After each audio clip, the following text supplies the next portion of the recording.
दोस्तों, ईरान होर्मुज के समंदर में बिछे इंटरनेट तारों को काट देगा। तेल के संकट के बाद अब इंटरनेट संकट आ सकता है। मिडिल ईस्ट में डिजिटल तबाही आने की बात कही जा रही है क्योंकि ईरान ने जमीन, आसमान और पानी पर हमले के बाद अब इंटरनेट पर हमला करने की बात कह दी है। बाकायदा इसको लेकर खबरें छापी गई हैं।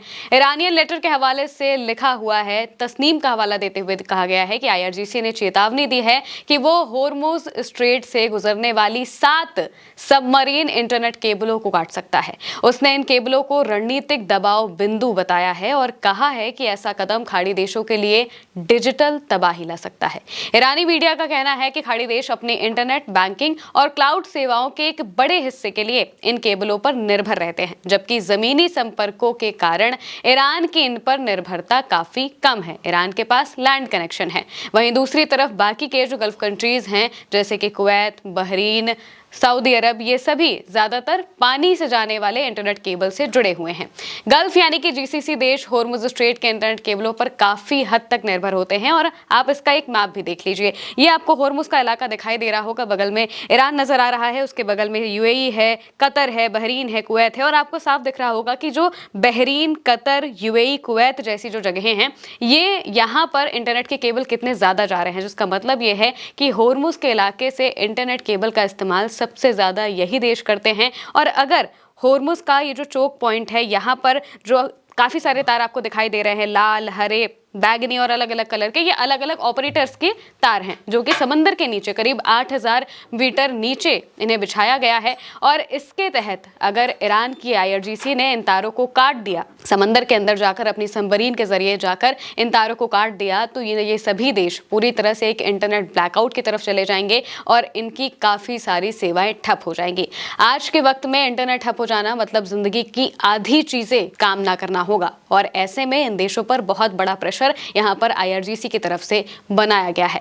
ये निर्भरता हर देश में अलग अलग है। जैसे कतर की अगर हम बात करें तो कतर इन केबल्स पर सबसे ज्यादा निर्भर रहता है, लगभग 99%। इंटरनेशनल इंटरनेट बैंडविड्थ इन गल्फ होर्मुज रूट्स पर आती है। टेरेस्ट्रियल यानी कि जमीन कनेक्शन इनका बहुत ही ज्यादा सीमित है। वहीं बहरीन और कुवैत भी बहुत ज्यादा निर्भर है। करीब 80 से 95% के आसपास बहरीन और कुवैत भी इन केबल्स पर निर्भर होते हैं। हालांकि जो सऊदी अरब है वो टेरेस्ट्रियल रिंग का इस्तेमाल करते हैं, यानी कि जमीनी कनेक्शन का इस्तेमाल करते हैं। इस वजह से वो बचे हुए हैं। सऊदी अरब ही एक ऐसा देश है जो कि जिस पर इस केबल कटने का असर नहीं पड़ेगा। लेकिन अगर हम UAE की बात करें तो UAE भी मीडियम से हाई रेंज पर इन केबल्स पर निर्भर रहता है, क्योंकि कई केबल लैंडिंग फुजायरा के इलाके में, आपको दिखाई दे रहा होगा इस मैप में कि काफी सारे जो UAE में है वो केबल आकर यहाँ पर लैंड होते हुए दिखाई दे रहे हैं, कनेक्ट होते हुए दिखाई दे रहे हैं। ये गल्फ ऑफ ओमान से आते हैं। अब जो होर्मुज का इलाका है, यहाँ पर मौजूद इन केबलों को अगर IRGC काट देती है तो इन सभी देशों में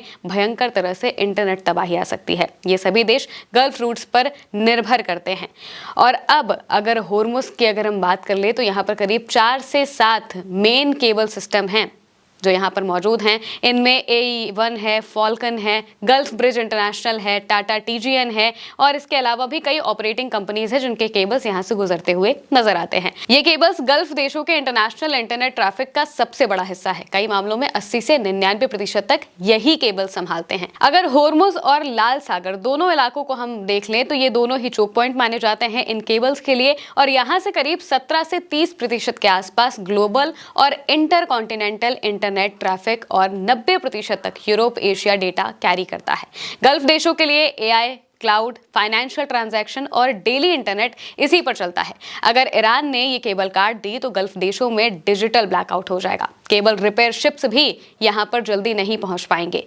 इस क्षेत्र में जाने के लिए उन्हें काफी समय लगेगा और करीब 6 महीने या फिर उससे ज्यादा केबल को रिपेयर करने में लग सकते हैं। 1-2 केबल कटने पर भले ही रीडायरेक्ट किया जा सकता हो, लेकिन अगर कई सारे केबल एक साथ काट दिए गए, क्योंकि ईरान ने कहा है कि वो 7 केबल काटेगा, तो इसका मतलब है कि उसे ठीक कर पाना बहुत ज्यादा मुश्किल हो जाएगा और ये सभी इलाके इंटरनेट से दूर हो जाएंगे। समुद्र के नीचे बिछाई जाने वाली केबल ये स्टील और पॉलीइथाइलाइन जैसी सुरक्षात्मक परतों में लिपटे हुए ऑप्टिकल फाइबर से बनी होती है। 8000 मीटर तक की गहराई में इन्हें बिछाया जाता है। तस्नीम ने जोर देते हुए कहा कि क्या आपने कभी सोचा है कि कोई सोशल मीडिया मैसेज, कोई इंस्टाग्राम वीडियो या फिर कोई इंटरनेट कॉल एक देश से दूसरे देश तक कैसे पहुंचता है? इसका जवाब उस बुनियादी ढांचे में छिपा है जो कि कई लोगों को दिखाई नहीं देता, लेकिन आधुनिक डिजिटल जीवन के लिए बेहद ज्यादा जरूरी है। समुद्र के नीचे बिछाई जाने वाली केबल, और इन्हीं केबल्स के जरिए ये देश पूरी दुनिया से जुड़ते हैं। आउटलेट ने बताया है कि तटीय राज्यों को जोड़ने वाले कम से कम 7 समुद्री संचार केबल होर्मुज स्ट्रेट से होकर गुजरते हैं। इनमें फॉल्कन, AAE-1, TGN गल्फ और CMEWE जैसे प्रमुख केबल शामिल हैं जो एशिया, मिडिल ईस्ट और यूरोप तक फैले हुए हैं। इसमें आगे कहा गया है कि इस सक्रिय जलमार्ग में कई इंटरनेट केबलों के जमावड़े ने होर्मुज स्ट्रेट को मिडिल ईस्ट की डिजिटल अर्थव्यवस्था के लिए एक कमजोर कड़ी बना दिया है। ये केबल स्ट्रेट से गुजरने के बाद तटीय लैंडिंग पॉइंट्स और क्षेत्रीय डेटा केंद्रों से जुड़ते हैं। मिडिल ईस्ट के समुद्री केबलों के लिए मुख्य लैंडिंग पॉइंट्स ओमान और फुजायरा, जो कि यूएई में है, वहां पर स्थित है। पिछले साल सितंबर में लाल सागर में SMW4 और IMEWE केबल कट गए थे, जिससे भारत, पाकिस्तान और मिडिल ईस्ट में इंटरनेट धीमा हो गया था। इसका शक यमन के हूती विद्रोहियों पर गया।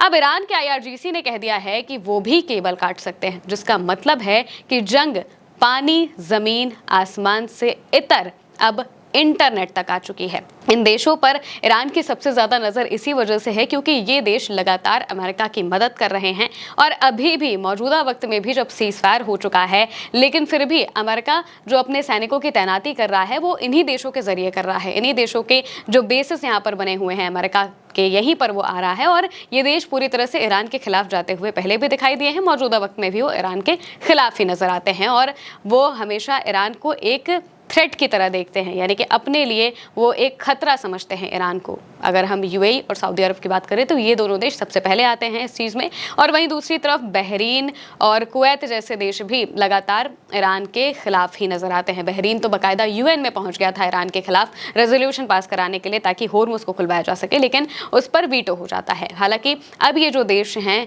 इन पर डिजिटल ब्लैकआउट करने की बात यहाँ पर ईरान ने कह दी है, जिसका मतलब ये है कि अगर समुद्र में बिछी ये तारें कट जाती हैं तो ये देश इंटरनेट से दूर हो जाएंगे, और आज के वक्त में इंटरनेट से दूर होना मतलब काफ़ी ज़्यादा नुकसान होना।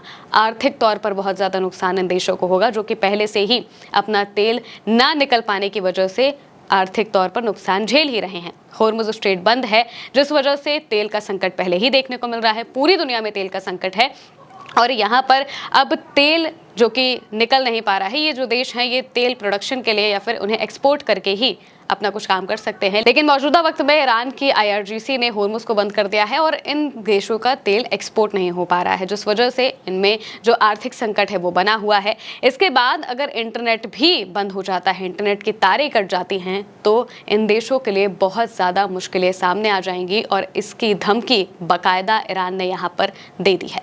फिलहाल के लिए मेरे यानी महिमा के साथ इस खबर में इतना ही। आप देखते रहिए उल्टा चश्मा यूसी।